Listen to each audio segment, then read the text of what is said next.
Jika kamu disuruh untuk menyebutkan makhluk hidup, pasti kamu akan berpikiran tentang hewan, makhluk yang bergerak, berburu, dan berinteraksi dengan lingkungan sekitarnya.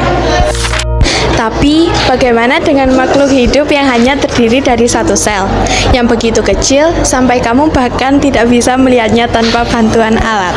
Anehnya, makhluk sederhana itu tetap termasuk dalam sistem kehidupan yang sama. Bagaimana sesuatu yang sangat kompleks dan sesuatu yang sangat sederhana bisa sama-sama disebut makhluk hidup? Dalam biologi, kuncinya ada pada klasifikasi. Dan hari ini kita akan membandingkan dua dunia yang sangat berbeda. Dunia animalia yang kompleks dan dunia protista yang tersembunyi. Perkenalkan, saya Michael, absen 11. Perkenalkan, nama saya Dito, absen 8. Halo, aku Theo dan absenku 26. Halo, saya Eva, nomor absen 12. Halo, nama aku Fani, nomor absen 4. Di video ini, kita bakal belajar bareng tentang klasifikasi makhluk hidup, khususnya animalia dan protista. Kita bakal cari tahu, apa sih yang bikin mereka berbeda, dan kenapa keduanya tetap penting dalam kehidupan kita. Contoh pertama adalah kingdom animalia, yaitu kelompok makhluk hidup yang kita kenal sebagai hewan. Hewan memiliki ciri utama, yaitu tersusun dari banyak sel, tidak bisa membuat makanan sendiri, dan mampu bergerak aktif. Dalam klasifikasi hewan dibagi lagi menjadi dua kelompok besar, yaitu vertebrata dan invertebrata. Contoh kedua adalah kingdom protista. Berbeda dengan hewan, protista umumnya merupakan makhluk hidup bersel satu dan hidup di lingkungan berair atau lembab. Protista sering disebut sebagai makhluk peralihan karena memiliki ciri yang mirip dengan hewan, tumbuhan, maupun jamur. Protista dibagi menjadi beberapa kelompok, seperti protozoa yang menyerupai hewan, contohnya amuba yang bergerak dengan kaki semu, dan paramecium yang menggunakan silia. Ada juga alga yang menyerupai tumbuhan karena dapat melakukan fotosintesis, serta protista mirip jamur seperti jamur lendir. Jika kita memerhatikan lingkungan sekitar, kita akan menyadari bahwa makhluk hidup memiliki keanekaragaman yang sangat tinggi.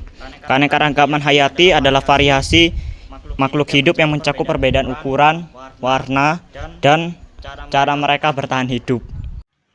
Di sekitar kita, keanekaragaman ini dapat dilihat dengan mudah. Misalnya, pada hewan, terdapat berbagai jenis seperti kucing, burung, ikan, hingga serangga yang masing-masing memiliki ciri dan cara hidup yang berbeda. Begitu pula pada protista.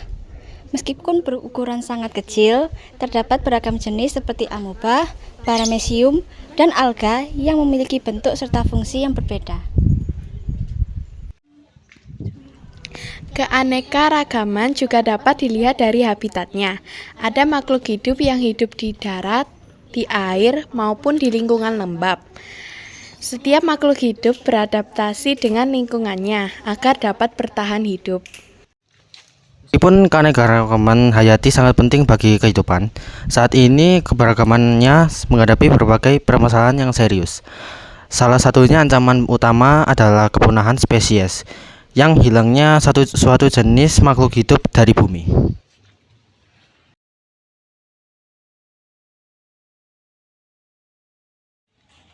Selain itu, pencemaran lingkungan juga menjadi ancaman besar. Limbah yang dibuang ke sungai, tanah, maupun udara dapat membahayakan ekosistem dan membahayakan makhluk hidup, entah itu hewan, tumbuhan, maupun organisme kecil seperti protista.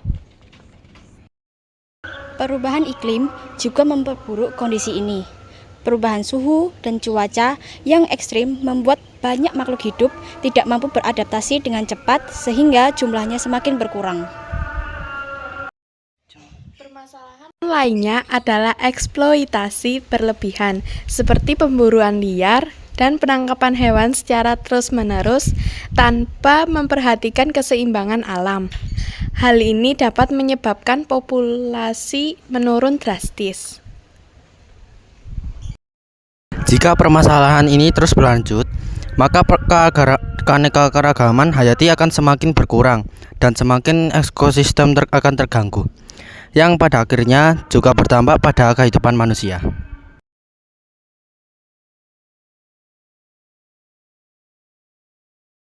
Melalui klasifikasi, kita dapat mengetahui hubungan kekerabatan antar makhluk hidup. Hal ini membantu dalam memahami karakteristik, kebutuhan, serta peran organisme dalam ekosistem. Dengan demikian, upaya pelestarian dapat dilakukan dengan lebih tepat. Selain itu, klasifikasi memudahkan dalam mengidentifikasi spesies yang terancam punah. Dengan mengetahui jenis dan tingkat ancamannya, langkah-langkah pelindungan dapat segera dilakukan, seperti penangkaran atau pelindungan habitat. Untuk menjaga keanekaragaman hayati, diperlukan berbagai upaya pelestarian yang dapat dilakukan oleh semua pihak. Salah satu solusi utama adalah menjaga dan melindungi habitat alami makhluk hidup. Dengan tidak merusak hutan, sungai, dan laut, kita membantu makhluk hidup tetap memiliki tempat tinggal dan sumber makanan. Selain itu, perlu dilakukan upaya konservasi, baik secara institusi maupun ekstitusi. Konservasi in situ dilakukan dengan melindungi makhluk hidup di habitat aslinya, seperti di taman nasional dan cagar alam. Sedangkan konservasi ex situ dilakukan di luar habitat aslinya, seperti di kebun binatang, penangkaran, dan laboratorium.